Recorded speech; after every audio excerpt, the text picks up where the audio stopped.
ชิวๆกับพวกเราได้นะคะร่วมกันบริจาคร่วมกันทำบุญเนาะเพื่อการกุศลนะคะจากน้องๆด้วยนะฮะ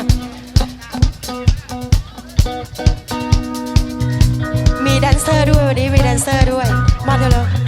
ๆมาเต้นด้วยได้ไหม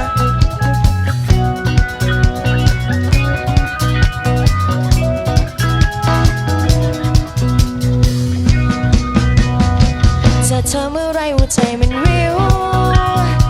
เด็ดดอกไม้ปลิวจนเกลื่อนถนนเธอน่ารักจนฉันเก็บไปคิดไปฝันอยากขอเป็นแฟนด้วยคนหน้าตาของเธอก็หล่อพอใช้แต่ว่าหัวใจที่ฉันเปลี่ยนล้นเธอเพลียพร้อมไปทุกอย่างจนฉันสับสนว่าต้องทำตัวยังไงแล้วก็ไม่กล้าจริงๆไม่กล้าจริงๆทุกครั้งที่ฉันเจอเธอฉันนั้นไม่กล้าจริงๆจะต้องทำท่ายังไงจะพูดจะเริ่มยังไงก็ใจฉันมันปิ๊งช่วยเก็บผ้าเช็ดหน้าของฉันหน่อยได้ไหมเพราะฉันทำมันตอนฉันกลัวใครคว้าไปช่วยเก็บผ้าเช็ดหน้าของฉันหน่อยได้ไหมเพราะฉันทำมันตอนตกลงพร้อมหัวใจถ้าอย่าพลึมยิ่งเธอซึ้งซึ้งฉันยิ่งสับสนอยากให้เธอเห็นผ้าเช็ดหน้าที่ทิ้งเอาไว้ทำไมหัวใจเวียนวนแล้วก็ไม่กล้าจริงๆไม่กล้าจริงๆทุกครั้งที่ฉันเจอเธอฉันนั้นไม่กล้าจริงๆจะต้องทำท่ายังไงจะพูดจะเริ่มยังไงก็ใจ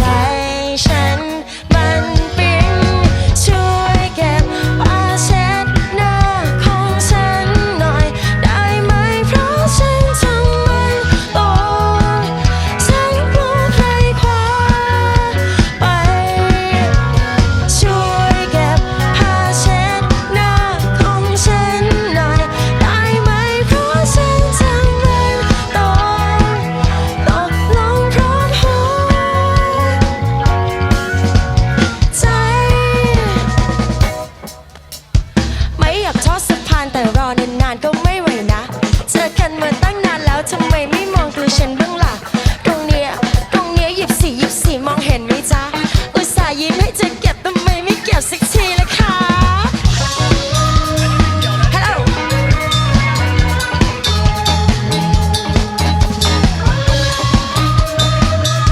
ขอบคุณค่ะแล้วก็ไม่กล้าจริงๆไม่กล้าจริงๆทุกครั้งที่ฉันเจอเธอฉันนั้นไม่กล้าจริงๆจะต้องทำท่ายังไงจะพูดจะเริ่มยังไงก็ใจฉันมันปิ๊ง Thank you thank you เดี๋ยวช่วยกันด้วยแล้วกันช่วยเก็บplease donation please แบงค์20 do you know แบงค์20อาจจะสีเขียวหน่อย หรือว่าแบงค์ถ้าจะแพงขึ้นมาแล้วก็แบงค์100ก็อยู่นี่เขาก็เดือน ทำไมออกไปทางภาษาแขกล่ะฮะ ก็ please อะไรเนี่ยอาจจะไม่ใช่ผ้าเช็ดหน้าทำแบงค์100ตกที่กระเป๋าก็ได้เลย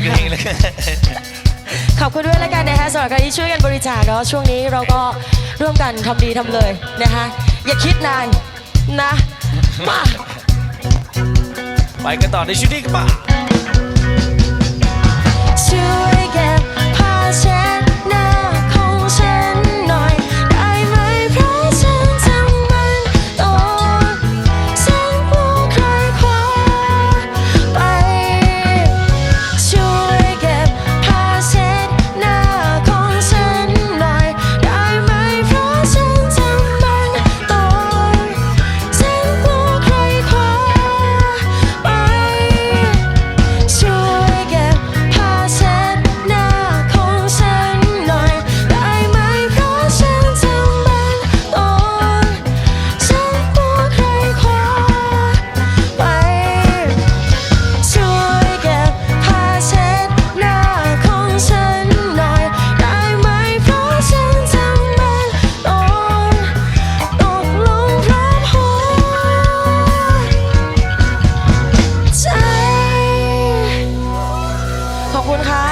คะช่วงนี้ฟังเสียงเพราะๆจากน้องๆชายหน่อยสิ จากน้องชายกันต่อ อ่ะ ช่วงนี้